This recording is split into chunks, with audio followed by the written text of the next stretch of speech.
Hello everyone, welcome to our channel Way Ahead for Students. Myself Shubham Goyal. I am qualified CMA. I am here to teach you some topics in a easy way. So here we are started with income tax. So आज जो हम start करेंगे वो होगा introduction of income tax या फिर basics of income tax. तो income tax होगा, गुड्स एंड सर्विसेज टैक्स होता होगा.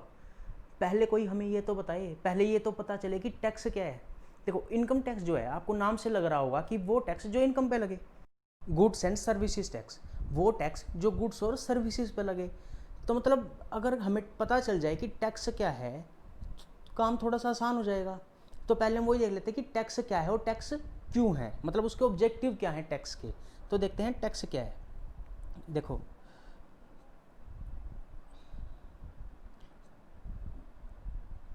टैक्स जो है ना, टैक्स एक कंपलसरी पेमेंट है. मतलब देखो आपने पहले कभी इनकम टैक्स पढ़ा हो या थोड़ा बहुत इनकम टैक्स के बारे में पता हो तो आपको पता होगा कि अगर आपकी इनकम 2.5 लाख से ज़्यादा है तो आपको टैक्स देना पड़ेगा. वो बात अलग है, रिबेट है, टैक्स नहीं देना पड़ता, लेकिन आपके ऊपर टैक्स लग जाएगा, इम्पोज हो जाएगा. तो वो कंपलसरी पेमेंट जो हम गवर्नमेंट को पे करते हैं वो टैक्स है. मतलब हर कंपलसरी पेमेंट टैक्स है, ऐसा नहीं होता. टैक्स जो है कंपलसरी पेमेंट तो है, लेकिन हर कंपलसरी पेमेंट टैक्स नहीं होती. क्यों नहीं होती? एग्जांपल सुनो. अब आप लोग ने सुना हो मुंबई में हफ्ता वसूली चलती है, भाई लोग आते हैं हफ्ता वसूली करते हैं. तो क्या हफ्ता वसूली कंपलसरी पेमेंट जो है वो टैक्स है तो कंपलसरी पेमेंट, लेकिन क्या वो टैक्स है? नहीं है. क्यों नहीं है? क्योंकि टैक्स के साथ दो वर्ड्स हैं, एक कंपलसरी पेमेंट की कंपलसरी पेमेंट हो, साथ में दूसरा क्या है कि किसी एक्ट में लिखी हो कंपलसरी पेमेंट. कि अगर कोई कंपलसरी पेमेंट किसी एक्ट में लिखी होगी तो वो टैक्स बन जाएगी, अदरवाइज वो टैक्स नहीं बनेगी, वो सिर्फ एक कंपलसरी पेमेंट रह जाएगी. देखो यहाँ पे लिखा भी है, tax can be A compulsory extortion of money under an act. कि टैक्स क्या है? कंपलसरी एक्सटोर्शन है मनी का, किसी एक्ट में जो लिखा हो वो टैक्स है. टैक्स आया कहाँ से है? लेटिन वर्ड टैक्सों से. कई बार ना एमसीक्यू में पूछ लेता है कि टैक्स वर्ड डिराइव कहाँ से हुआ, वो हुआ है लेटिन वर्ड टैक्सों से. It is a financial charge imposed upon a tax payer by government. Financial charge है जो इम्पोज किया गया है टैक्स पेयर पे. किसने किया? गवर्नमेंट ने. किस लिए किया? In order to fund various public expenditure. जो भी पब्लिक एक्सपेंडिचर होते हैं, जैसे रोड बन रहे हैं आपके लिए, या फिर जैसे आपने दिल्ली में पता हो आपको कि जो बिजली है वो लगभग फ्री है, मतलब बहुत कम है वहाँ पे. तो ये सारे खर्चे कहाँ से कर रही है गवर्नमेंट? आप जो टैक्स पे कर रहे हो वहाँ से कर रही है. ठीक है. तो टैक्स क्या है? Compulsory payment under an act. किस लिए कर रही है गवर्नमेंट? इम्पोज किस लिए कर रही है टैक्स? ताकि वो पब्लिक एक्सपेंडिचर को फंड कर सके. उसके बाद देखो इसके ऑब्जेक्टिव क्या है. ऑब्जेक्टिव है रेवेन्यू रेज करना. आप गवर्नमेंट को टैक्स पे करोगे तो गवर्नमेंट का तो रेवेन्यू बढ़ेगा ही, आइदर स्टेट और सेंट्रल, वो बात अलग है, लेकिन रेवेन्यू तो बढ़ रहा है गवर्नमेंट का. दूसरा ऑब्जेक्टिव क्या है? Encourage domestic industry. देखो आपको पता हो आज से 10 साल पहले चाइनीज़ फ़ोन आते थे, हर किसी के हाथ में चाइनीज़ फ़ोन, 1000-1200 रुपये का फ़ोन था, और उसकी आवाज़ इतनी तेज़ होती थी, इतनी तेज़, मतलब आप उत्तम नगर में गाना बजाओ तो द्वारका तक उसकी आवाज़ जाती थी, इतनी तेज़ आवाज़ होती थी. 1000-1200 रुपये में ऐसा फ़ोन मिल जाता था. गवर्नमेंट को लगा अगर ऐसा चलता रहा तो एक दिन आएगा जब चाइना जो है पूरे इंडिया को टेक ओवर कर लेगा, सबके हाथ में चाइनीज़ प्रोडक्ट होंगे, सबके घर में चाइनीज़ प्रोडक्ट होंगे.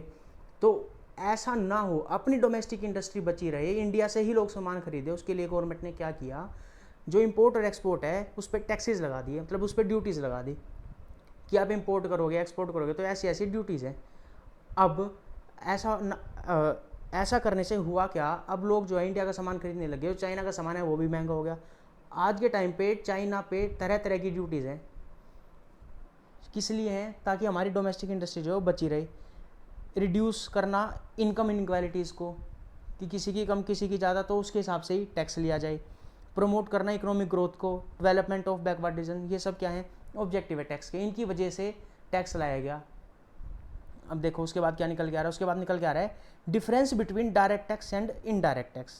देखो डायरेक्ट टैक्स ना, अब आप किसी बच्चे से पूछोगे ना डायरेक्ट टैक्स क्या होता है, तो कहेगा कि जिस पे लगाए वही पेमेंट करे. इनडायरेक्ट टैक्स क्या है? जिस पे लगाए वो पेमेंट ना करे, कोई और करे. ये नहीं है. डायरेक्ट टैक्स होता है जिसका लेवी और बर्डन जो है वो सेम पर्सन पे हो. लेवी और बर्डन सेम पर्सन पे हो तब बनेगा डायरेक्ट टैक्स. लेवी और बर्डन क्या? कि इनकम अर्न करी आपने तो टैक्स भी आप पे करो. इनकम अर्न करी आपने और टैक्स भी आप ही पे करो, तो वो बन जाएगा इनकम टैक्स.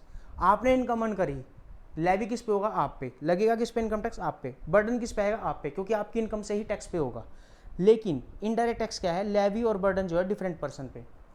मतलब आपने इनकम चाहे कितनी अर्न की हो, लेकिन पे कौन करेगा, उसको लगेगा किस पे, उस पे जिससे आप सामान लोगे। जैसे आपने मान लो 10 समोसे खाए, उसने बिल में CGST और SGST ऐड किया होगा। अब जो CGST SGST है लगा किस पे, लेवी हुआ उस दुकानदार पे जिससे आपने समोसे लिए, लेकिन बर्डन किस पे है, आप पे, क्योंकि उसने आपके बिल में जोड़ दिए। जो CGST और SGST था, वो जो टैक्स था, वो उसने आपके बिल में जोड़ दिया, तो लगा किस पे, दुकानदार पे। बर्डन किस पे आया, आप पे। तो लेवी और बर्डन अगर सेम पर्सन पे होगा तो डायरेक्ट टैक्स, लेवी और बर्डन डिफरेंट पर्सन पर होगा तो indirect tax. Levy burden same पे डायरेक्ट हो जाएगा, levy burden indirect, levy burden different पे इनडायरेक्ट बन जाएगा। ठीक है। उसके बाद नेचर कैसा है, डायरेक्ट टैक्स जो है प्रोग्रेसिव नेचर का, मतलब जैसे जैसे आपकी इनकम बढ़ती जाएगी वैसे वैसे टैक्स बढ़ता जाएगा। यह है regressive nature, indirect tax. Regressive का मतलब ये नहीं है कि टैक्स कम हो जाएगा, रिग्रेसिव का मतलब है कि फिक्स नेचर का है कि आप चाहे 1 समोसा खाओ, चाहे 50 खाओ, चाहे 100 खाओ, टैक्स का रेट जो है वो सेम रहेगा। इसमें जो है प्रीवियस ईयर और इनकम असेसमेंट ईयर होते हैं। प्रीवियस ईयर असेसमेंट ईयर होते क्या है वो हम देखेंगे आगे हमारी डेफिनेशंस में, लेकिन अभी सिर्फ ये देख लो कि डायरेक्ट टैक्स में 2 ईयर होते हैं, एक प्रीवियस ईयर, एक असेसमेंट ईयर।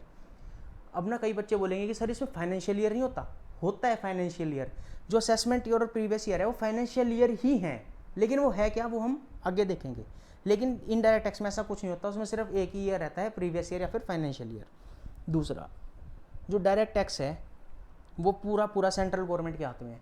उस पर टैक्स लॉ बनाने वाली भी सेंट्रल गवर्नमेंट है, टैक्स इकट्ठा करने वाली भी सेंट्रल गवर्नमेंट है। लेकिन यहाँ पे सेंट्रल भी हो सकती है, स्टेट भी हो सकती है, जैसा केस। जैसे पहले वैट आता था, आपने सुना हो, अब तो GST आने के बाद वो ख़त्म हो गया, लेकिन जो वैट था वो पहले स्टेट के हाथ में था, जो सर्विसेज टैक्स था वो सेंट्रल के हाथ में था।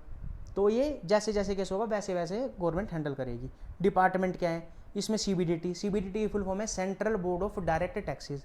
इसमें है CBIC, central board of indirect tax and custom. अच्छा देखो, डायरेक्ट टैक्स का एग्जांपल क्या है, इनकम टैक्स, वेल्थ टैक्स जो पहले था अब खत्म हो गया। इनडायरेक्ट टैक्स का एग्जांपल क्या है, कस्टम ड्यूटी, GST। अब देखो लगेगा किस पे डायरेक्ट टैक्स, मतलब इनकम टैक्स तो है, लगेगा किस पे, इनकम पे लगेगा। लेकिन क्या इनकम है तो टैक्स लग जाएगा। देखो मैं एग्जांपल देता हूँ, आपने पिछले साल ना इनकम अर्न करी 10 लाख रुपए, आपने टैक्स दिया होगा क्योंकि इनकम है, इनकम टैक्स आ गई तो आपने इनकम टैक्स पे कर दिया। लेकिन आपकी जो पिछले साल की इनकम थी ना 5 लाख रुपए बची हुई है इस साल, तो क्या आप उस पर टैक्स दोगे इस साल, क्योंकि इनकम टैक्स जो होता है इनकम पे लगता है, और आपके 5 लाख रुपए की इनकम बची हुई है तो क्या आप उस पर टैक्स दोगे, नहीं दोगे। क्यों नहीं दोगे, पिछले साल दे चुके। तो जो इनकम टैक्स है ना लगेगा तो इनकम पे, लेकिन इनकम के अराइज होने पर लगेगा। मतलब पिछले साल इनकम अराइज हुई 10 लाख, टैक्स दे दिया, इस साल इनकम अराइज ही नहीं हुई, जब अराइज ही नहीं है तो टैक्स कहाँ से। तो 2 बातें हैं, लगेगा किस पे और किसके होने पे। लगेगा इनकम पे और इनकम के अराइज होने पे, इनकम पे लगेगा लेकिन इनकम के अराइज होने पे लगेगा। इसी तरह जो GST है लगेगा तो गुड्स और सर्विसेज पे, लेकिन क्या गुड्स और सर्विस आपने बना के रख दिए, क्या उस पर टैक्स लग जाएगा, नहीं। गुड्स और सर्विसेज की सप्लाई होने पे, गुड्स बनाए रख दिए, क्या उस पर अब GST लगा दे, नहीं। जब वो सप्लाई बनेगा, सप्लाई होगी उसकी, तब GST लगेगा। मतलब किस पे लगेगा, गुड्स और सर्विसेज पे। गुड्स और सर्विसेज की क्या होने पे लगेगा, सप्लाई होने पे। 2 बातें हैं यहाँ, किस पे लगेगा और क्या होने पे लगेगा। इसी तरह कस्टम किस पे लगेगा, इंपोर्ट और एक्सपोर्ट पे लगेगा। ठीक है, तो ये हमारा डिफरेंस था, ये खत्म हो गया है। उसके बाद जो हमारा निकल के आ रहा है वो आ रहा है ओरिजिन ऑफ लॉ, कि लॉ जो है वो बनते कैसे हैं। देखो सबसे पहले इसमें ना आता है एक्ट, फिर रूल्स, फिर नोटिफिकेशन, सर्कुलर और एक्सप्लेनेशन, और लास्ट में आता है केस लॉज। देखो इनको हम एक एक करके समझते हैं, बड़ा आसान है समझना। देखो सबसे पहले एक्ट, एक्ट का मतलब होता है व्हाट टू डू और what not to do. Act जो हमें बताता है कि क्या करना है और क्या नहीं करना। एक्ट ने हमें बताया क्या करना है और क्या नहीं करना। जितने भी प्रोविजंस हैं, सेक्शन है, शेड्यूल है, वो सब कहाँ होंगे, एक्ट में होंगे। लेकिन रूल हमें बताता है करना कैसे है, हाउ टू डू। देखो आप ना GST पढ़ाओ तो आपने उसमें पढ़ा होगा composition scheme, goods and service tax ने बता दिया कंपोजिशन स्कीम के बारे में। लेकिन कंपोजिशन स्कीम लगेगी किस पे, कितने टर्नओवर पे लगेगी, किस किस को एक्सक्लूड करा है, वो सब किसने बताया, रूल्स ने। तो रूल्स हमें बताते हैं करना कैसे है, और एक्ट हमें बताता है क्या करना और क्या नहीं करना। देखो एक्ट में ना, एक्ट में जो हमारा इनकम टैक्स का एक्ट है ना, वो है इनकम टैक्स एक्ट 1961। सारे प्रोविज़न इनकम टैक्स के उसमें है, 298 सेक्शन है और 14 शेड्यूल है उसमें। जितनी भी अमेंडमेंट आएंगी वो सारी फाइनेंस एक्ट से आएंगी।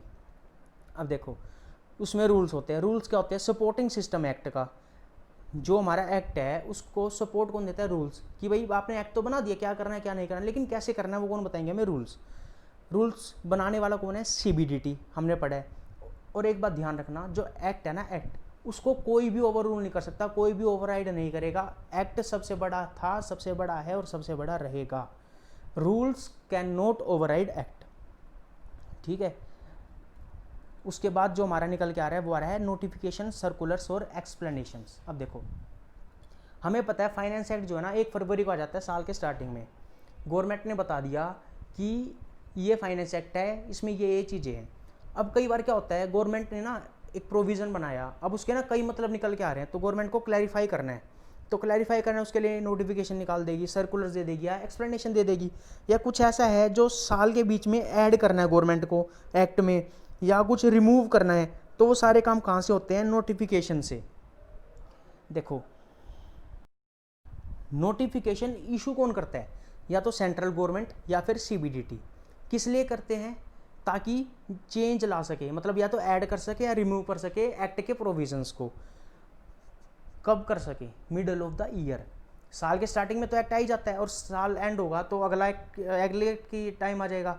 तो साल के बीच में अगर आपको कोई चेंज लाना है, कोई ऐड या रिमूव करना है प्रोविज़न को, इसलिए नोटिफिकेशन लाई जाती है। नोटिफिकेशन जो है ना वो बाइंडिंग होती है डिपार्टमेंट और एसएससी दोनों पर। डिपार्टमेंट और एसएससी दोनों पर नोटिफिकेशन बाइंड करेंगे, दोनों को माननी पड़ेगी। दूसरा आ रहा है सर्कुलर्स। सर्कुलर्स क्या होते हैं? CBDT इशू करेगा सर्कुलर्स और क्लैरिफिकेशंस को। जो भी डाउट होंगे प्रोविजंस के लिए वो सारे जो हैं सर्कुलर्स में आएंगे। ये जो है ना सर्कुलर सिर्फ AO को बाइंड करेगा, SESI पे बाइंड नहीं होगा। और चाहे नोटिफिकेशन हो, चाहे रूल्स हो, चाहे कुछ भी हो जाए, एक्ट को ओवर रूल कोई कर ही नहीं सकता। कोई भी चीज़ ओवरराइड नहीं करेगी एक्ट को। एक्ट सबसे बड़ा था, सबसे बड़ा है और सबसे बड़ा रहेगा। एक्ट को कोई भी ओवरराइड नहीं करेगा। उसके बाद जो आ रहा है case law. Case law basically क्या होते हैं? हाई कोर्ट और सुप्रीम कोर्ट के जजमेंट होते हैं। जजमेंट किस पे? क्वेश्चन ऑफ लॉ पे। देखो यहाँ दो तरह के क्वेश्चन है, क्वेश्चन ऑफ लॉ और क्वेश्चन ऑफ फैक्ट। जो सुप्रीम कोर्ट के जजमेंट होंगे वो सिर्फ और सिर्फ क्वेश्चन ऑफ लॉ पे होंगे, क्वेश्चन ऑफ फैक्ट पर नहीं होंगे। सुप्रीम कोर्ट जो है ना वो हमारे कंट्री का, हमारे देश का एपेक्स कोर्ट है, लॉ ऑफ लैंड है। जो सुप्रीम कोर्ट ने डिसीजन दे दिया वो फाइनल है, उसके ऊपर कुछ नहीं हो सकता। जो हाई कोर्ट के डिसीजंस होंगे ना वो रिस्पेक्टिव स्टेट्स में आएंगे, जो कि उसकी ज्यूरिसडिक्शन में होंगे। जो हाई कोर्ट होते हैं ना, हाई कोर्ट वो एरिया वाइज होते हैं, स्टेट वाइज नहीं होते। जैसे आपका पंजाब का और हरियाणा का एक ही हाई कोर्ट है, तो जो हाई कोर्ट वहाँ डिसाइड करेगा वो पंजाब और हरियाणा दोनों पर एप्लीकेबल होगा। लेकिन जो सुप्रीम कोर्ट है वो देश का है, वो सब पर एप्लीकेबल होगा, उसके बाद सबको माननी पड़ेगी, ठीक है। जो उसके बाद अब हमारा निकल के आ रहा है वो आ रहा है फॉर्मेशन ऑफ एक्ट। एक्ट बनते कैसे हैं? देखो बिल ना, बिल दो तरह के होते हैं, एक मनी बिल, एक ऑर्डनरी बिल। जो ऑर्डनरी बिल है ना वो हमारे सिलेबस का पार्ट ही नहीं है, सिर्फ मनी बिल है। और मनी बिल जो है ना इसका दूसरा नाम है फाइनेंस बिल। देखो बिल बनाया, सबसे पहले जाएगा लोकसभा में, लोकसभा से जाएगा राज्यसभा में। राज्यसभा के पास ना 14 दिन का टाइम होता है, 14 डेज टाइम होता है उसको अप्रूव करने के लिए। फिर साइन ऑफ प्रेसिडेंट, और जो प्रेसिडेंट ने साइन कर दिया उसके बाद वो बन जाता है एक्ट। ये सारा प्रोसीजर जो है ये एक्ट बनने का है। लेकिन ये जो सारा काम है ना, सारा काम मतलब मनी बिल से लेके एक्ट बनने तक का, ये सारा का सारा 75 डेज में कंप्लीट होना चाहिए, तब वो एक्ट बन जाएगा। उसके बाद जो हमारा निकल के आ रहा है वो आ रहा है टैक्सेशन लॉज। हमारे कंट्री में ना दो तरह के दो लेवल के लॉज है बेसिकली, एक सेंट्रल लेवल और एक स्टेट लेवल। देखो सेंट्रल लेवल में तो आ गया आपका इनकम टैक्स, स्टेट लेवल में आपका आ गया गुड्स एंड सर्विसेज टैक्स। देखो उसके बाद जो निकल के आ रहा है वो है टैक्सेशन लॉज। मतलब जो हमारे कंट्री में लेवल हैं टैक्स है वो दो हैं, एक सेंट्रल लेवल और एक स्टेट लेवल। देखो सेंट्रल लेवल पे जितने भी टैक्स बनेंगे ना, जितने भी लॉ बनेंगे, उनके जो भी प्रोविजंस होंगे ना पूरे इंडिया पे एक ही रहेंगे, कोई चेंज नहीं होगा। जैसे इनकम टैक्स, अगर आप दिल्ली में हो और आपने इनकम अर्न करी 50 लाख तो भी टैक्स का रेट सेम है। अब केरला चले जाओ, वहाँ पे इनकम अर्न कर रहे हो 50 लाख तो भी टैक्स का रेट सेम है। आप जम्मू कश्मीर चले जाओ, वहाँ इनकम अर्न कर रहे हो 50 लाख तो भी टैक्स का रेट सेम है। लेकिन वैट होता था पहले, जीएसटी आने से पहले, मतलब 1 जुलाई 2017 से पहले वैट लगता था। आप दिल्ली में पराठा खा लो, उस पर वैट अलग लगता था। केरला में जाके पराठा खा लो, वहाँ वैट अलग होगा। जम्मू कश्मीर में जाके खा लो, वहाँ वैट अलग होगा। हरियाणा में खा लो, वहाँ वैट अलग होगा। तो वैट रेट अलग अलग क्योंकि स्टेट लेवल के हैं, और स्टेट लेवल के जो प्रोविज़न हो स्टेट टू स्टेट वेरी करेंगे।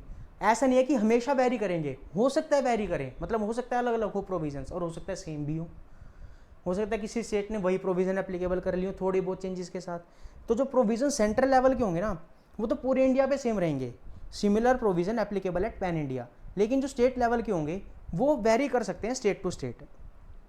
लेकिन अब इसके साथ ना कुछ क्वेश्चंस निकल के आ रहे हैं। तो वे क्वेश्चंस क्या हैं कि लॉ बनाता कौन है, लॉ बनाने की पावर दी किसने, और किस हद तक पावर दी, मतलब who makes the law, law बनाएगा कौन, who give power to make laws, law बनाने की पावर दी किसने, how far it is power to make laws in India, किस हद तक पावर है लॉ बनाने की।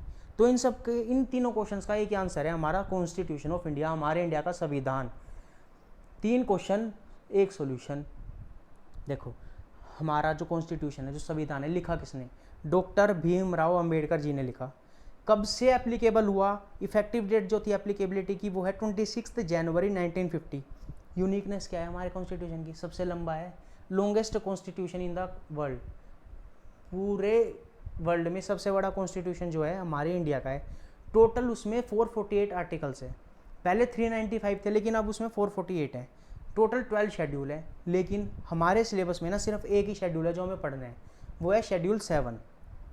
सो गाइस 7th शेड्यूल में क्या है वो हम देखेंगे हमारी नेक्स्ट वीडियो में। आज के लिए बस इतना ही। Hope you guys enjoyed it. Please do like, share and comment on our video if you like this, and please do let us know if we need some changes. You can also follow us on Facebook, Instagram and Telegram. Thank you guys for watching this.